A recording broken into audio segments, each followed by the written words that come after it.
Welcome in. It's a Tuesday, and this is the Sports Huddle on SEMO ESPN Radio, 1220 AM, 93.5 FM, and online at SEMOESPN.com. Eric Shawn, lead singer of the Mike Rennick Band, in studio. Michael Rennick, and we invite you to be a part of the program. Here is our EBOMD Huddle Hotline number 573-334-1220. 573-334-1220, Huddle Hotline powered by EBOMD. You can take us with us wherever you go. Take us with you wherever you go. You can download our free app. It's easy to follow us that way. Just go to your app store, search for SEMO ESPN. It's a free download. We've got the Listen Live link, links to our contests and promotions, the latest breaking news, the latest radar weather forecast, and a link to our podcast page. It is free. It's the SEMO ESPN app. Michael Rennick in studio, sporting the company today with your River Radio polo. Yes. Yeah. And you're sporting the squirrels today. Got a little squirrels action. They finally played a couple of games last night. Yeah, here we are, 1st of June, or a couple days into June. Normally they've got like 10 games played by now. They've had 6 games rained out. Probably more to come. Yeah, well, maybe. Hope not. Maybe. But we shall see. Supposed to play at Jackson tomorrow night, 6 o'clock doubleheader, and I did find out the Jackson Tribe now, everything, Marty kind of mentioned everything falls under the umbrella now of the Jackson Tribe. That is the Senior Legion team for Jackson under Mark Lewis. So that's who they will be playing tomorrow. So they split a doubleheader with the Perfectos last night. Perfectos look improved. They've got some players. They have a couple of pitchers that looked really good. Good-looking shortstop. So I'm in Charleston, and if you're familiar at all with Hillhouse Park, they've got a terrific press box. I mean, it's really nice. It's pretty big. Sits right on top of the concession stand. They just put a whole brand new air conditioning system in there, so it stays nice and cool no matter how hot it gets. And we've got a big flat screen high-def TV mounted on the wall. They've got, Spectrum and high-speed internet, everything. I mean, it's a great setup in Charleston. So we had the Murray State Ole Miss game on the TV, and I'm trying to keep one eye on the game and give updates on that game while broadcasting a baseball game. And man, oh man, how closely did you kind of monitor what was going on in the baseball? Two teams I was keeping an eye on, Murray State and Little Rock. And, of course, we had the softball. We can get into that. We knew we had Texas and Tennessee after Tennessee won, controversy with UCLA. And then Oklahoma, the 4-time reigning champs, trying to get back to the championship series. Were you able to kind of stay in tune with some of that stuff? Because I know you've got softball. Yeah, so the Murray game, watched a little bit to start, and then we had a little softball batting practice for an hour or so. So I got back in touch with the Murray game when they were up 12-3, I think it was. They were up 12-3. And a good friend of mine is a Ole Miss alum, and he's like, it's over. I think when I actually turned it on, the fans were leaving the stadium. It was fans are walking out, and I'm thinking, listen, those are older fans. The drunk students were still out over the outfield fence. Trust me, they were still there. That would maybe be the place to hang out in. But anyway, I was like, this game is not over. I mean, Ole Miss obviously can hit. Murray State, all the teams now, I guess, for the most part, pitching is kind of on fumes. It's like, this is not, and then it's walk. I can't remember how many walks that, bases loaded, and here they come. Here come the Rebels. And then I can't remember who Murray brought in to kind of stabilize things. I can't remember what his last name was. They brought in their closer. He's their closer. In the 7th inning. And he finished it out, right? Yeah. But man, that was riveting to watch. It was you could just see, they would put the camera on Murray's coach. He's sitting there, he's tapping his hands to the music in the stadium. Coach Sawyers really likes Dan Skirka. He seems real calm, cool, and collected, but the inside. That's just one of those. It's like you just want to like dig a hole and hide in it. It's like nothing's going right. Little bloop singles. I mean, you know how that goes. I mean, there's just that train that starts, and you just can't like derail the train.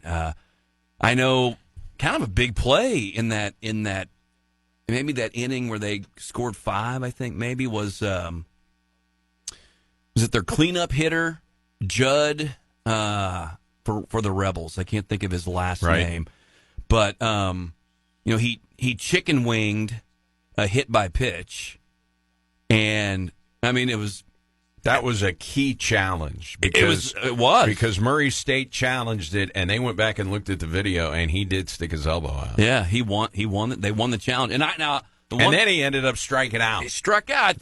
I thought maybe they want to put him on, because fate would have it that he would lose the challenge, then he'd hit a home run, but he came up in a couple key times and struck out. So, man, exciting. Murray hanging on. That's just unbelievable. So if you did, it feels weird rooting for Murray State. I know. But the mid-majors have to stick together against these freaking big conferences. Yeah, well, and let's just face it. I mean, Murray was in the OVC. Forever. They're an original founding member of the conference from the 1940s. Yeah, SEMO still always plays them, obviously, not just in baseball, other sports as well. We just played a money basketball game, men's basketball game there last year, and they still play him home and home in baseball. Yeah. I mean, Sawyers and Skirka say, hey, we're not canceling the series. These are good games for both programs. Yeah, they are. And I didn't realize, that was, the 4th time Murray played Ole Miss this year? They played him in the regular season, too. I think Ole Miss won on a walk-off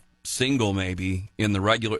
It was early in the year because they're all wearing like their parkas and everything, and then 3 times in the regional. And if you didn't watch it last night, Murray's up 12-3 going to the 7th inning, and here comes freaking Ole Miss. You mentioned the walks. They score 5 times in the 7th. 12-8. Then you go to the 8th inning. Murray can't score. You go to the 8th inning. 3-run homer, 12-11. They've got runners at first and second, one out. You're like, Murray gets out of it. You go to the 9th inning, and their closer retires Ole Miss. 1, 2, 3. This is the final out. Hit out towards center field. Hogart underneath it. Murray State races into Super Regionals for the first time in program history. Look at the hops on those dog piles. Postseason baseball, the college baseball world should be stunned this postseason. Murray State, the number 1, number 2 seeds are out. The Racers come in here and beat Ole Miss not once, but twice. What a ball game. Oh, man. That was good stuff. Well, Murray scored. It's the only way that I would cheer for Murray State. Yeah. So they again, I pretty much rejoined the game at the bottom of the 7th inning, I guess. So Murray, made it 12-3 in the top half of the 7th. I can't. So anyway, they didn't score again. I mean, Murray didn't score again the rest of the game, and that's where you just felt like, the momentum had completely switched to Ole Miss. I said on the Squirrels broadcast, I just feel like Ole Miss is going to hit a walk-off home run in the 9th inning. Right. That's just what I thought. That's just, obviously the fan base is going nuts, and, what an atmosphere to play in, and to be able to close it down and shut them down in front of their home crowd with so much on the line. That just takes a lot of talent, a lot of guts, a lot of intestinal fortitude, whatever you want to call it. I don't know much about Duke. Yeah. I got to give Murray State a puncher's chance in this thing just because of the way they swing the bats. Yeah. I agree. I can't imagine. And then the Little Rock game gets going around 8.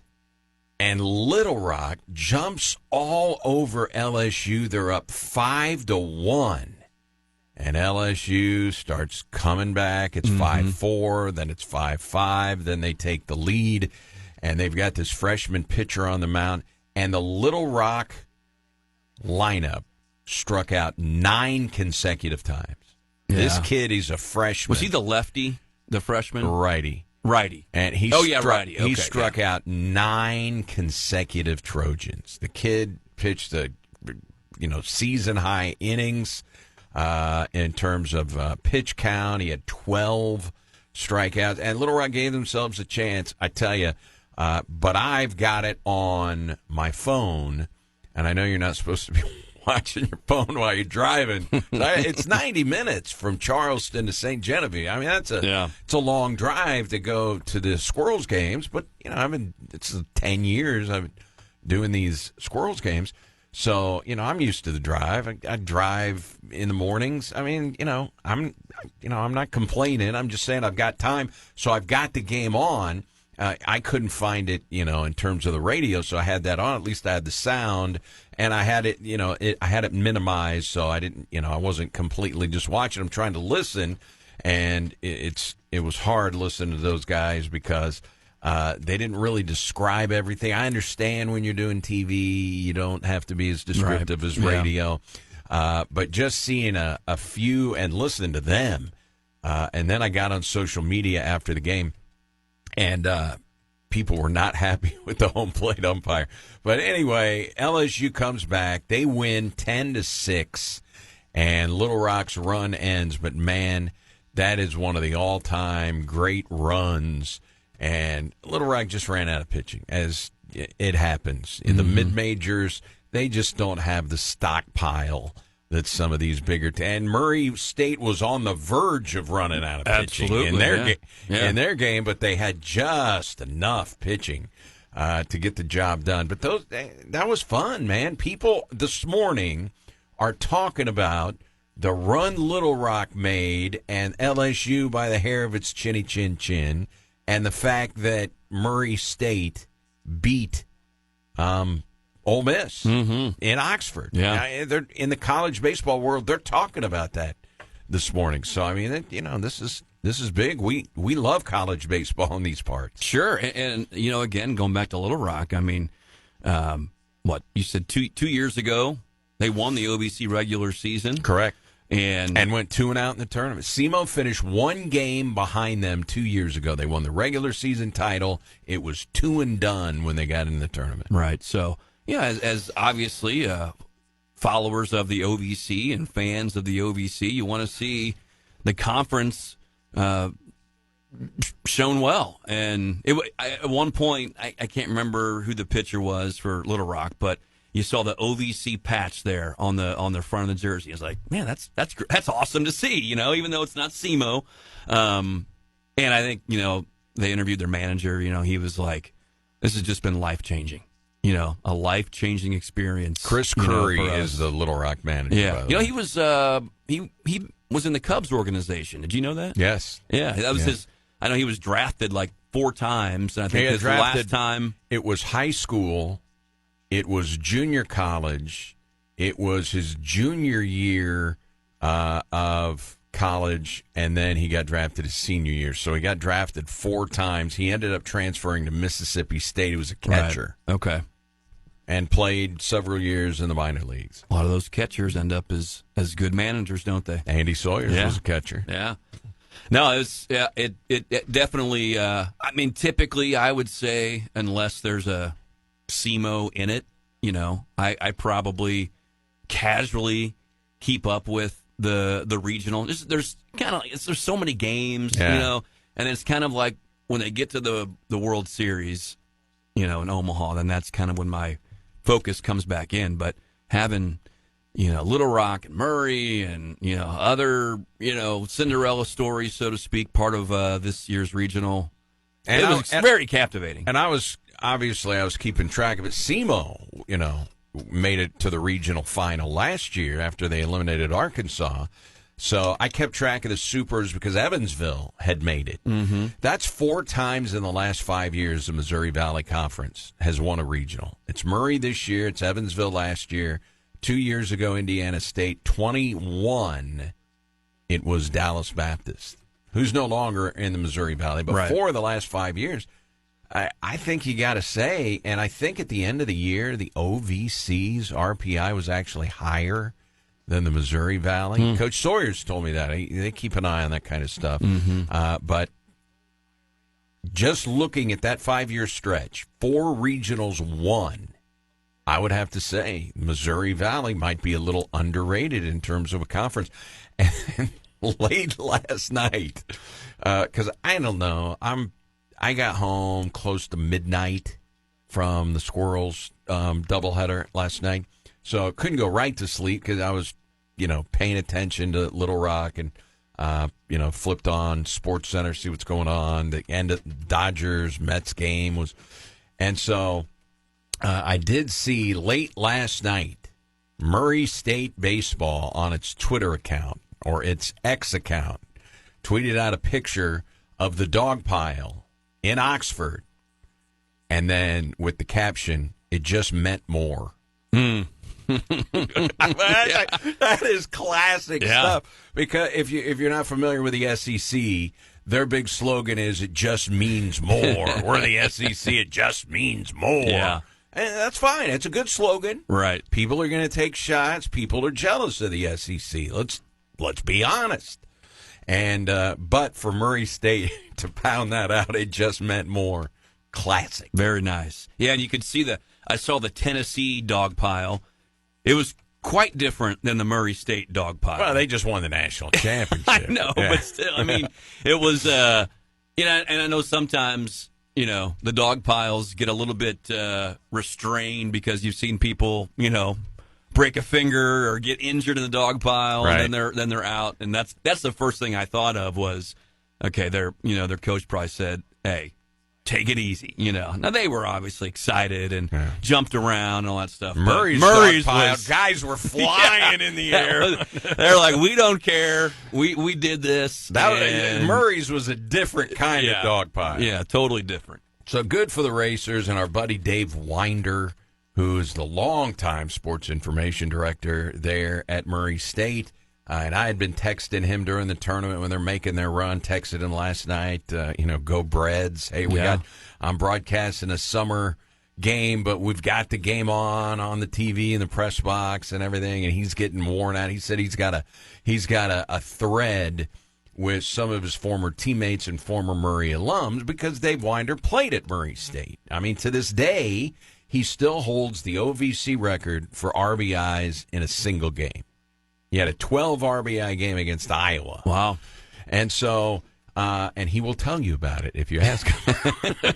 Anyway, so we've known Winder forever, man. He was a Kappa Hawk. Come on, right? And so I was texting back and forth with him. So you feel good about the people that you've established relationships, whether or not they're rivals of SEMO and have been for years and all of that. You still got relationships with people at Murray State. Neil Bradley, their longtime radio guy, who is now retired from doing the basketball games, they really don't have radio for baseball. Off and on over 20 years. Maybe one year they'd have a little radio, and now they don't. And ESPN Plus allows you to get a lot of coverage for home games now. And so the landscape has changed, but I was happy for people that I know that are Murray State people. Well, I'll add one to that list. Dr. Seth Hudson from There you Hudson go. Chiropractic, who sponsors the SEMO Scramble on Saturdays. Former Murray. Was he a thoroughbred maybe when he played? Was a bred, yeah. Yeah. So I know he was obviously... He was an all-conference second baseman if you never saw Seth Hudson play. Yeah. You may have seen him play at Cape Central. Right. Right. The entire time he was at Murray, every time SEMO played Murray State, I'm broadcasting those games. I saw him play a lot. Yeah. He was a good player. Yeah, absolutely. So I know he was. There were a couple times where I was thinking he's probably hiding under the bed. I mean, like during that game last night. It's like You get- I I bet- momentum is I bet just. it's like I don't know if it's like watching your kids. You can't be more nervous. Right. It's just nerve-wracking. It's got to be that way to be an alum like Hudson Yeah. in a game like that. Whereas if he was playing in that game, he wouldn't be nervous. Sure. But He can't do anything about it. But watching it is Yeah. different. Yeah. Just rooting as hard as you can for Murray State. They had not won a regional game since 1979. They beat Tulane and New Orleans back in 1979. They made it in 2003. It was that team where they had already, I think it was Mike Tiki was the coach back then. And Murray made this big announcement before the tournament. They were under 500. They had a disappointing year, and they had already announced that Tiki was out at the end of the year. I think he ended up, staying with the university in a teaching capacity, but they had already said that they were going to make a change at baseball coach. And so what did Murray State do? They went out in 2003 and won the whole freaking tournament. And that year, much like Little Rock this year, went into the NCAA tournament under 500. But 79 was the only time they won games. And not only did they win games, but they beat Ole Miss twice. It's unbelievable. I mean, just man, quite the run. And I'm with you. Who's to say they can't beat Duke? I don't know anything about Duke, but Duke is not a baseball power. They haven't been. I'm not saying that they haven't been good, but I give them a puncher's chance. Yeah, I'm with you. And those begin this weekend. Is that it or? I got to check that. I think so. It's got to be this weekend.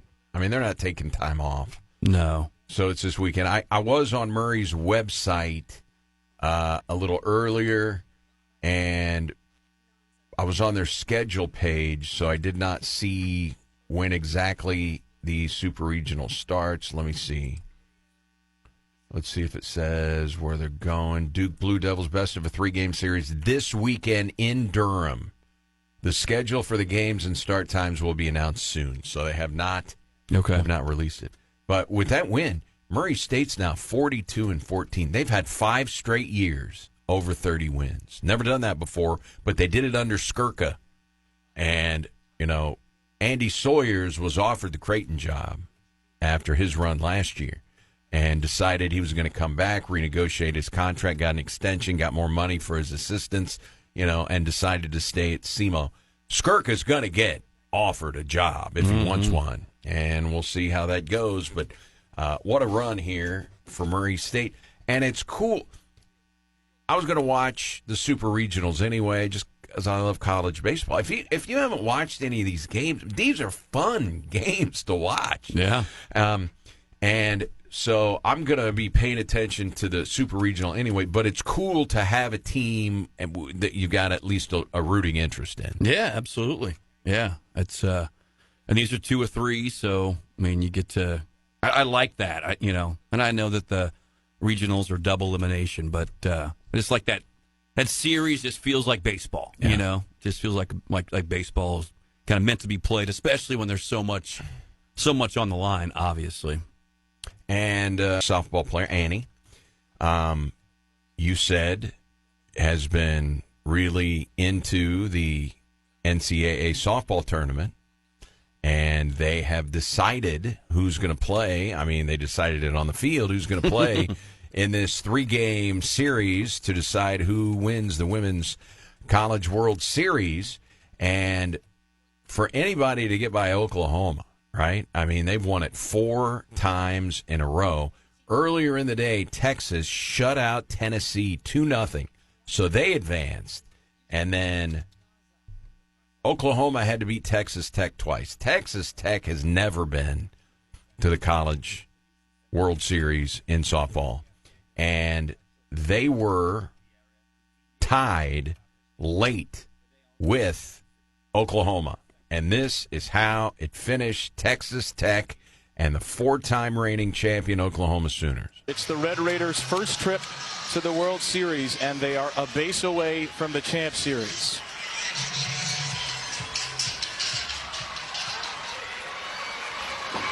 Let's see how Oklahoma plays it. Will they pitch to Lauren Allred? It looks like it. Allred's first pitch swinging into right. Barker loads up. Davis to the plate. Save! Texas Tech has done it! They end the greatest dynasty in college softball history. The Red Raiders storm to the championship series.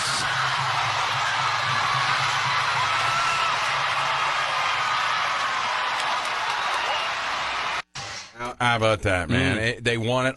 That was a sacrifice fly. First base was open, second and third. They could have walked that particular hitter. You don't know. I mean, what are you going to do? Yeah. It was just medium depth, and the throw was about 10 feet up the third base line. Girl went sliding in head first, and Texas Tech, an in-state World Series. Texas and Texas Tech. That's pretty wild. That's cool. Yeah. Yeah, it is. It's So will Andy be fired up to see this 3-game series? Well, yeah. I mean, we there's I'm always kind of keeping an eye on that stuff. So sometimes, she hangs for a while. Other times she's busy running around the neighborhood. But when it comes to Do you remember, she likes to watch the championship. Yeah. So It's hard to remember when we had that much energy, right? yeah, We used to. yeah. All right, so good stuff. College baseball, it is fun. This is the best time of the year for college baseball, and we're one step away from Omaha and the College Baseball World Series and the 3-game series in Oklahoma City. So, man, you talk about not being it wasn't a long way to travel for Texas Tech and Texas, right? Right. You're going to Oklahoma, one state up. The Cardinals getting set to embark, Mike, on a big stretch of their season here. It is one day off the rest of the month, starting today. And you go through July 6th, and you look at some of the teams that the Cardinals are going to play. Now, this is a 9-game homestand. You've got the Royals, the Dodgers, Blue Jays, all teams with winning records. You go to Milwaukee, who, oh, by the way, won their 8th consecutive game last night. It's 4 in Milwaukee. Then you've got the White Sox. Then it's Cincinnati, who is under 500, but they're tough to beat. They've got Francona in the dugout managing, Terry Francona, and they're getting better. The Reds are no pushover, let's put it that way. No. And maybe over 500 by the time the Cardinals play them. Then it's 4 with the Cubs at Wrigley. At Busch. And then it is at the Cleveland Guardians. This is a really tough stretch here. And if you take it all the way through July 6th, it's a total of 7 games with the Cubs. The next scheduled off day outside of June, they've got one off day in June after yesterday's off day, is July 7th. And that's after you play 3 at Wrigley. So you've got 7 games with the Cubs. The only teams that are under 500, the Pirates and the White Sox, and we don't know if the Reds are going to be under 500. We know those other 2 teams will when they play them. This is such a critical stretch, and it's the Kansas City Royals who, we just talked about the Texas Rangers and how bad their offense has been. The Kansas City Royals, only the Colorado Rockies have scored fewer runs than the Kansas City Royals. You had to bring it up. You 50 had to say loss Rockies. You had to say it. That means they'll come in with their hitting shoes on. It is a critical stretch. I mean, it's one of those that obviously they not only from a win-loss standpoint, but what's going to happen at the trade deadline. We've talked a lot about New York and some of their issues. Did I see, is it Luke Weaver that went down? He just went on the injured list 4 to 6 weeks for the Yankees closer. Yeah, so you start, and so they got issues on the back end there. So Devin Williams gets his job back by default. Right. So anyway, it's obviously, I think it's going to give you a pretty clear picture of where the Cardinals are going to be, specifically to if they're going to be in the market to trade or the market to hang tight and make a push for the playoffs. So, it's a tough stretch. Tough stretch. Good chance they're going to go to a 6-man rotation. I want to bounce this off of you. Okay, if you do go to the 6-man rotation, you putting Steven Matz in there, or are you calling up Michael McGreevy and keep Matz where he's been effective out of the bullpen? We'll talk about that. Okay. But I'm asking you this. Are you taking a call? Sure. We're going to head to the EBOMD Huddle Hotline after we hear this one more time. Murray State. Hit out towards center field. Hogart underneath it. Murray State races into Super Regionals for the first time in program history. Look at the hops on those dog piles. Postseason baseball, the college baseball world should be stunned. Stunned, they said on ESPN at Swayze Field. SEMO was just there in 2022. In the NCAA regional, they didn't have as much luck as Murray State did. And we were just talking about this. Dr. Seth Hudson, the former Murray State thoroughbred, he was not a racer. He was a bred, and he's on the EBOMD Huddle Hotline. How are you, Seth? I'm doing good. Still, riding the high from last night. That was something else. Now, you were a thoroughbred, right? You were never a racer. Correct. They didn't change that till 7 or 8 years ago. Yeah. Johnny Reagan wouldn't allow it, who the field's named after. And He's a stubborn Missouri boy, too. I heard one of the reasons was he thought it was going to be a big pain in the butt to get all new unis because they all said thoroughbreds on it. That's correct. He got it. They were so good back in the 60s and 70s, and he had enough pull, I guess. He said, "Nah, we're not changing it." They never made him change. So he kind of got what he wanted back then. It was really cool when they built that new press box. They put a Johnny Reagan suite on the far end, and nice. we have, he passed away just a handful of years ago, and he's in his upper 80s. He may have even been 90, and he is still driving himself in his red Prius to the games, sitting in the Johnny Reagan suite, and I got a chance to talk to him a few times late in his life there, but he was a legend there. What was it like? Mike and I were talking, I paralleled it potentially to watching your kids play. I said, hey, if Seth is playing in that game, he's not nervous, but I bet you he was nervous watching that game last night.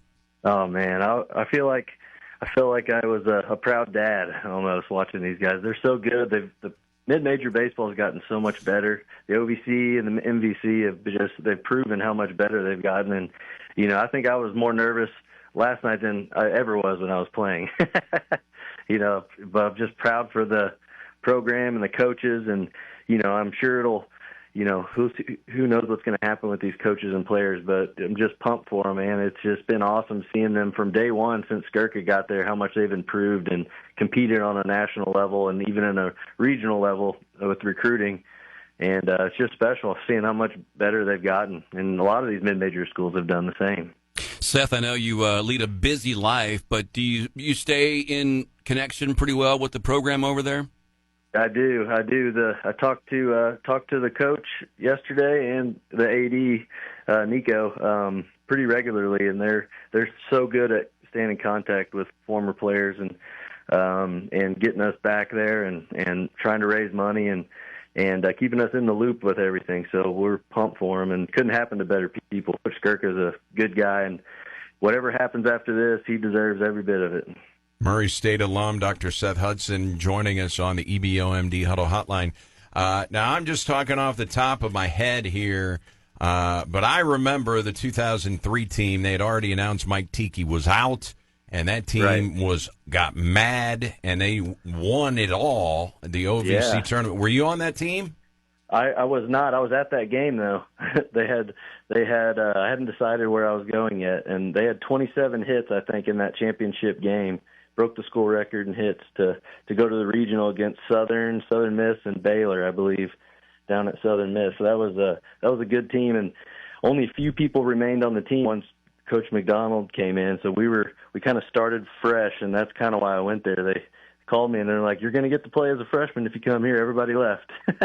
I guess the Tiki left, and it was a good opportunity for me, and I'm glad I took him up on that opportunity. Yeah, I remember his son played on that team, John David Tiki. Do you remember that? Yeah, yep. And then he had a younger son that was like 6'7", Taylor Tiki, that played with me. He was a couple years younger than me. Okay. All right, so Rob McDonald took over, but I thought I just referenced it because I saw that team. I mean, I think they fell into the losers bracket, didn't they? And they had to fight their way out of it. It was unreal. Nobody gave them a chance.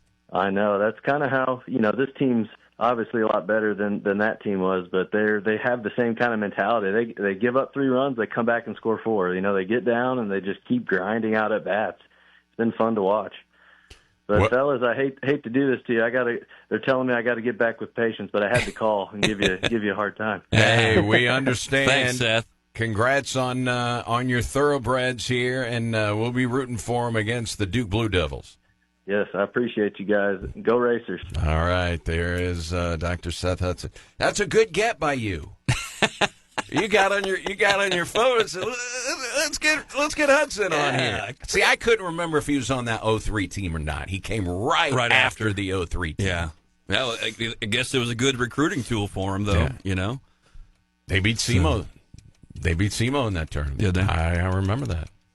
All right, so we were engaged in Cardinal discussion here and talking about Michael McGreevy versus Steven Matz. If the Cardinals indeed go to what we anticipate will be a 6-man rotation, we will talk about it when we come back. Quick timeout. Sports Huddle on SEMO ESPN. Cardinals and Royals, and the Royals' top prospect going to be in the lineup tonight. Sports Huddle, SEMO ESPN, 1220 AM, 93.5 FM, and online at SEMOESPN.com, and we have a free app for you. Just download our free app. Easy to take us with you wherever you go. Eric Shawn, lead singer of the Mike Rennick Band, is in studio this morning. Cardinals getting set to embark on a big 9-game homestand.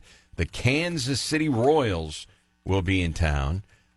Mike, it's the second straight team that the Cardinals are playing that are scuffling and can't score. Texas was the other one. You just can't stop talking about that. You saw what happened last time. Kansas City is 4-6 in their last 10 games. I mean, they're scuffling. They've dropped to 4th place, just 2 games over 500. And the pitching matchup, it's Palante versus Michael Lorenzen tonight. Cardinals went through a stretch where they're facing aces, 1s and 2s. Not the case here, although they have adjusted the pitching rotation. For Game 3, it will be Seth Lugo. Now, will that change again? Don't know. But the young left-hander Noah Cameron, who pitched really well against the Cardinals, is going to pitch in Game 2. So that'll be tomorrow.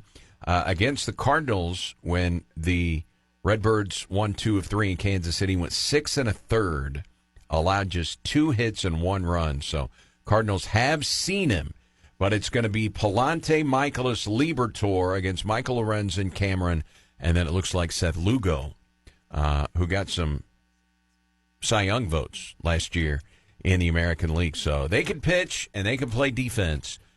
It's offense that has been a problem. So with that in mind, they have called up their top prospect, power-hitting Jack Castiglione, and this guy, in 50 games, in the minors, Double A and Triple A. 50. It is a .322 batting average. It's 15 home runs and 56 RBIs in 50 games. It's a .593 slug. Got to give him a shot. I mean, if the offense is struggling, why not put him in there? 6'5", 250, left-handed power slugger. Wow. And the Royals put this out, and MLB picked up on it as well.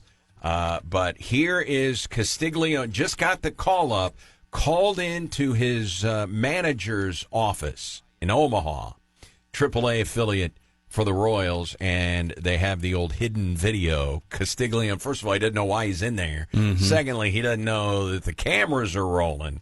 But here is the conversation when Jack Castiglione got word he's headed to the show. All right, seriously, how do you feel? Good. You feel a little tired because you've been doing a lot of stuff. Like, not bad. I mean, you've been doing outfield stuff, and you've been taking your ground balls, The rest has everything. been working me, but it's been good. So you think you feel like you're at the point where you could help, like them up there? You think you could? Yeah. All right, well then you can get on the charter tomorrow night and go with them. What they do.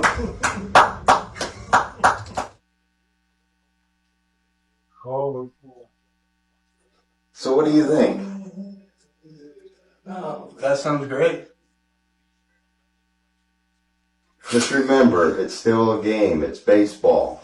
Yeah. It's a little higher level, but you know you can play. Yeah. Shoot, player. All right, give me a hug. Oh, yeah. I need to call my dad. I mean, I was like, damn, it's probably for hitting my mouth against the stair. It's like, I heard that. I was like, damn. I heard that.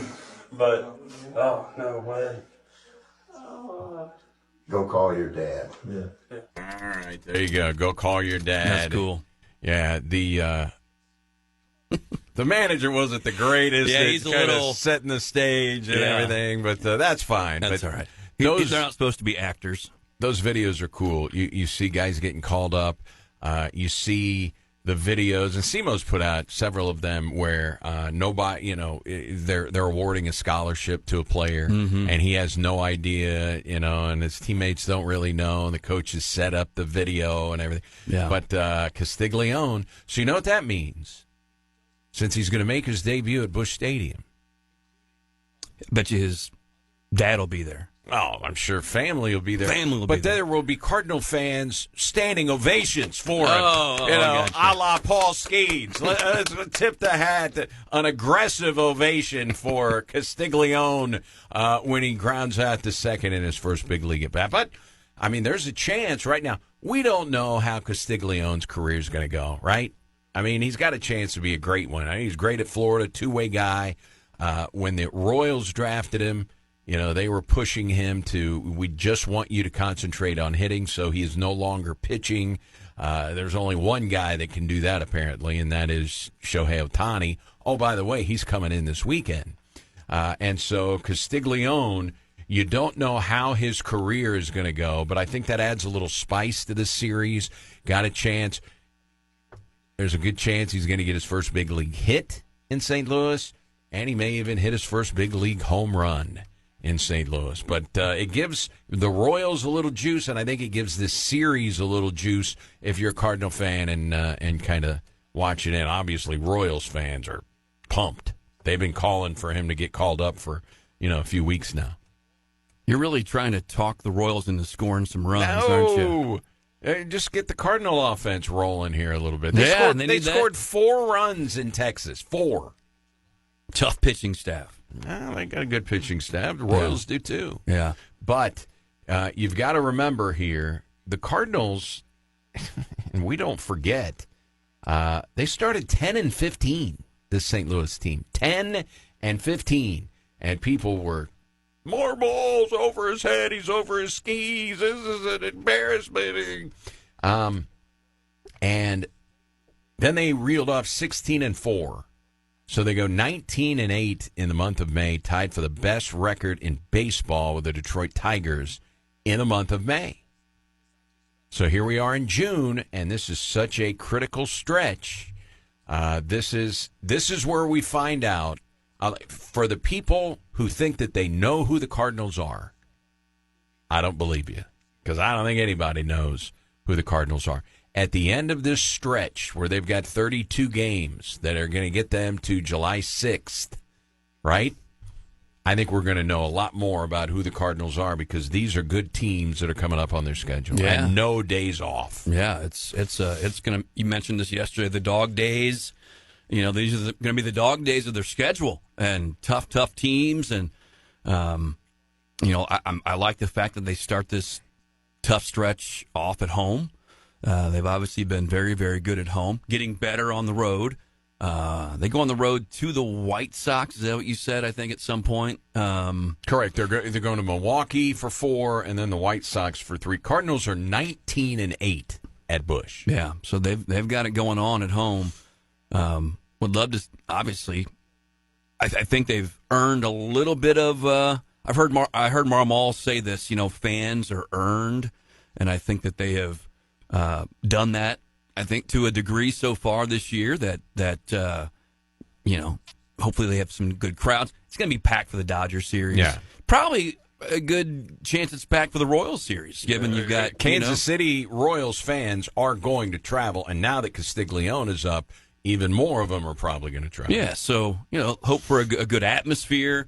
There is a little bit of rain, I think, off and on later in the week, although I think the weekend kind of clears up in St. Louis, but could see some rain like, Wednesday, Thursday, maybe a little bit Friday. But regardless, no, I'm with you. Cardinals have played their share of doubleheaders already. They have. Yeah, it may be, and I know we don't like to speak in hyperbole, but you could say it's the most critical stretch of the season for many factors, because I think obviously it's going to let you really find out what type of ball club they are, and then also point the front office in a direction as to what's going to happen at the trade deadline, because that'll be coming up, less than a month after this stretch. That trade deadline will be there. And also, this is a stretch for the Cardinals where we have talked about whether or not there is going to be a 6-man rotation. They're going to do something. First of all, the bullpen is going to be stressed during this time, where they have one more day off in the month of June. One. So they're going to be stressed. There are going to be guys up and down to Memphis. You got to keep arms. If we do get weather, you do get a doubleheader. You get that 27th guy, so you'll get another arm. And now, if they indeed go to the 6-man rotation, the frontline relievers have been pretty dependable. They have righted the ship. Hernandez got it. They got Ryan Fernandez. They got him out of there. And the only guy that concerns me right now are on the frontliners. Kyle Leahy's starting to show some cracks there, so I'm a little concerned about Leahy. Maybe he turns things around. But Matz has been good. I don't care that he gave up a couple of runs against Texas. What are you doing? Are you bringing Michael McGreevy up and giving him an opportunity? They did that earlier. He got one start. He is pitching well at Memphis, by the way. If you've not been following McGreevy, it's 10 starts. It's 6-1 with a 3.02 ERA.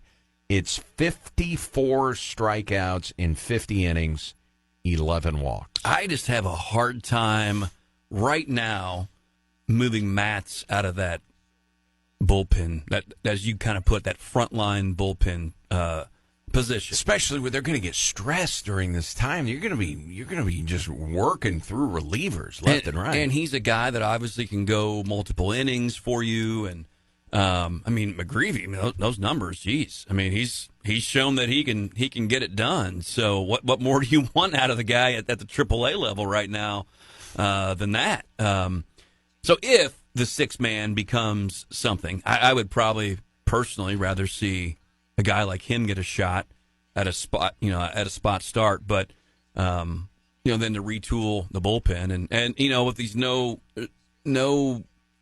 break in the schedule, obviously the Cardinals have played a lot of close games, so,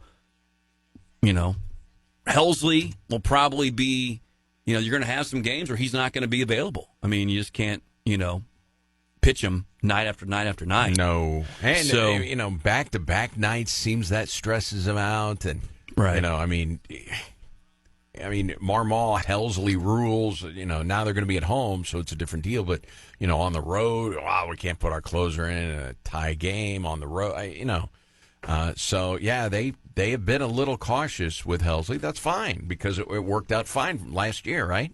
Sure, absolutely. You mentioned it. I bet led the league in saves. And I bet you, I know there's no scheduled days per se, but, they probably wouldn't mind a rain out, once or twice over the course of that stretch to get a day, get the extra, roster spot to come up for a potential doubleheader at least. And that there's a good chance of that happening. Yesterday, John Mozeliak was on MLB Now on the Major League Baseball Network with Brian Kinney. I got two different clips. We'll play the other one tomorrow, but this is the shorter one when he welcomes Mozeliak in to the discussion. It's about just a 90-second soundbite. I got like a 4-minute. The rest of the interview with John Mozeliak, we can play that tomorrow.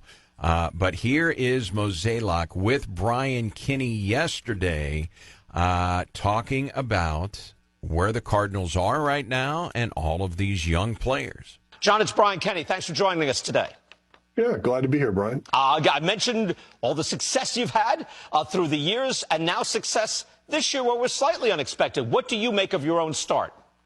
Well, I think it's really a combination of almost everything. When you think about holistically with the Cardinals right now, we're pitching well. Our bullpen got off to a shaky start in the month of April, but we've seemed to find the right roles for people as we've gotten into May and June. And then ultimately, from like an offensive standpoint, I think our lineup 1 through 9 can create havoc. And so you combine that with our really good defense, and we're playing well. You made one free agent signing. That was Phil Maton, so that's under $5 million. I'm just wondering, John, if there's something to that. Did you just like your club and just say, let's get back out there? What was the MO? Well, there's a lot of things going on, right? Obviously, I'm going into my last year. We're transitioning with our leadership group, with Chaim Bloom taking over at the end of 2025. And the other thing we were trying to really do is get a sense of like what players do we want to invest in long term? Who do we want to be a part of the Cardinals in 2026 and beyond? And I think the only way we could really figure this out is allowing these guys to play. And so we didn't want to get into decision-making on who should do what other than give these guys a runway, see what they're capable of doing, and let them decide what their future looks like. Okay. All right. We'll play the rest of that interview tomorrow. That's a fair answer, I think. I totally agree. He never sounds like he's too enthused to be interviewed, but I think that's a pretty fair answer to. And he goes in depth about the transition with Bloom and everything in the second part of the interview, which we can talk about tomorrow. What I'm interested in, Jordan Walker's on the IL. Right, yeah. Wrist injury. So they called up Valade. I'm not, raise your hand if you're real familiar with that guy. I mean, he was okay at AAA. He's not going to be a major player. But what it does now, it frees up potentially some at-bats at second base for Nolan Gorman because you can move Donovan to the outfield. Yeah. Also, you can get Burleson in there more because Jordan Walker's not in right field. You can mix and match in the outfield. Victor Scott, wherever you want to put Lars Nootbaar, where is Donovan going to go? Where's Burleson going to play on this particular day? I think it's going to free up some at-bats here while he is out, and we hope that he comes back. And, it's unfortunate that he got hurt right when he was, swinging the bat a little better. Yeah. But he'd been playing pretty good defense. The only thing I see with him is that ball over his head when he is going back and has to get to the warning track and then potentially challenge the wall. I think he's gotten better at everything defensively. Still, you can tell he's still working on that. So I don't know the difference defensively between Burleson and Jordan Walker. Last year, I'd say Burleson's better. Maybe the metrics say that Walker is a lot better than he was last year. I know he doesn't have Victor Scott II speed, but Walker's speed is good. He's faster really than Burleson. Surprises me. I mean, there's some balls that he will get to that you're like, man, I didn't think a big guy like him, would lumber to it, and he does. He gets there. All right, so we don't have any hockey or NBA yet. The hockey starts tomorrow, Thursday, for the NBA Finals. So that's all they're going to be talking about on ESPN Radio. So we get you a little baseball, some college baseball talk when we can get it for you, and a little softball in Texas Tech, the final call there as they advance to the championship series of the Women's College World Series. All right, so tonight it may just be, in terms of sporting events, not a whole lot to choose from other than Cardinal baseball. We got a full slate of Major League Baseball. Everybody's in action. 15 games around Major League Baseball. And the team that the Cardinals are chasing, they're taking on the Washington Nationals. Do the Cubs ever play anybody that's worth a darn? Wow. What about those 7 games with the Dodgers? That was early in the year. No. That was early in the year as teams were kind of trying to figure out their roster and who's who. And Cubs, what they had, the Reds, they had the Rockies. Now they got that's correct. Now they got Washington. They split 4 games with Arizona Diamondbacks. They took 2 of 3 from the San Diego Padres, took 2 of 3 from the Rangers. Then they took 2 of 3 again from Arizona. They took 1 of 3 from the Phillies. They took 2 of 3 from the Brewers, who are the hottest team in the National League right now. They lost 2 of 3 to the Mets, but I would say all of those teams I just mentioned, I don't know, pretty good teams. Sounds like they don't play anybody to me. But. Wow. And what is the stat here? Oh, they've got a stat. It's not on. It's on my MLB app. It gives you when you look at the standings, you can see what the record is for the particular teams against teams that are over 500. Like the Cardinals against teams that are over 500 are 16-12. Cubs are 12-13. So game under. I voluntarily gave you that stat. So the Cardinals are 16-12. Did you see how that Mets game ended up last night? Extra innings. Mets won at the Dodgers. Yeah. They won in extra innings last night. But their announcer, Joe Davis, you talk about the reverse announcer jinx. Well, he's the Dodgers play-by-play guy. And here comes Francisco Lindor up to lead off the baseball game. Listen to the stat Joe Davis gives you. Yesterday when he homered, as they always do when he homers, and that is not hyperbole. 26 consecutive times where Francisco Lindor has homered. The Mets have won. And he crushes this ball to right field. Uh-oh, not a good sign. Keep the TV on. And the Mets would go on to win 27 straight wins in games that Francisco Lindor hits a home run. I love the uh-oh. Uh-oh. And Ohtani hit his 23rd home run, and then he flew out to the warning track in the 9th inning. I got the tying run in, but just barely missed a home run. They've got that little tiny fence in the left field corner of Dodger Stadium. Was it 3 feet high, maybe? And if I asked you right now, who leads the American League in home runs, who would you say? I don't think the average person knows. I know this, but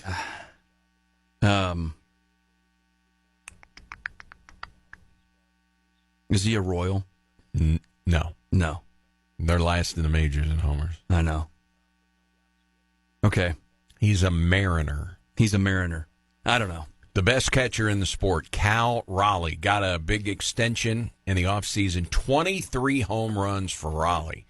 And right now, he is going to make a charge here. You would think Salvador Perez's single-season home run record for catchers. Now, it's 48, but I submit to you, in 2021, when Salvador Perez, who will be at Busch Stadium tonight, hit 48 home runs, he played 40 games and hit 15 of those 48 as a designated hitter. DH, yeah. Do you just blindly say still? The majority of his at-bats were at catcher. That's the record. Or do we go to Johnny Bench when he hit 40 and say, okay, Bench played every game at catcher? Is it okay to give Perez I think the you're record? kind of splitting hairs. Okay. I think you go Perez. Raleigh, by the way. But it may not matter if he does it. Of his 23, he's at 2 as a DH. Yeah, You want to get him his bat in the lineup. Yeah. That year, Salvador Perez in 2021 started 160 games.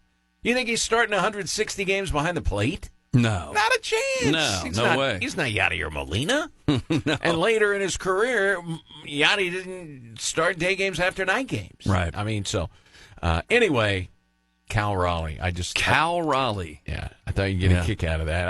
I bet the average cat. I knew that it wasn't doesn't like know. an Aaron Judge or something like He's that. second. Okay, I knew that it was, a nondescript name, if you want to call it that. Okay, Andre Palante, Michael Lorenzen, the debut of Jack Castiglione for the Kansas City Royals. Who you got? Oh, the Cardinals. Okay. Cardinals. All right. Unless your reverse announcer jinx holds true. Was that total reverse announcer jinx? Yeah, it was. Usually you try to reverse announcer jinx the team. Like when they're rallying on the Red Hawk, like, oh, okay. It doesn't work. No. The regular announcer jinx works just fine. That's why Tuke always tells you there is no broadcaster's jinx. He does not believe in that kind of stuff. All right. We will we'll reconvene tomorrow, and that's a nice getting Dr. Seth Hudson, the proud Murray State alum, this morning. Hey, absolutely. Yeah. Congrats to him and the Racers. All right. They'll play this weekend at Duke in the Super Regional. Hello to the radiant and ravishing Dawn Shawn, getting some beauty rest as we speak. Hope you enjoy your Tuesday, everybody. We'll see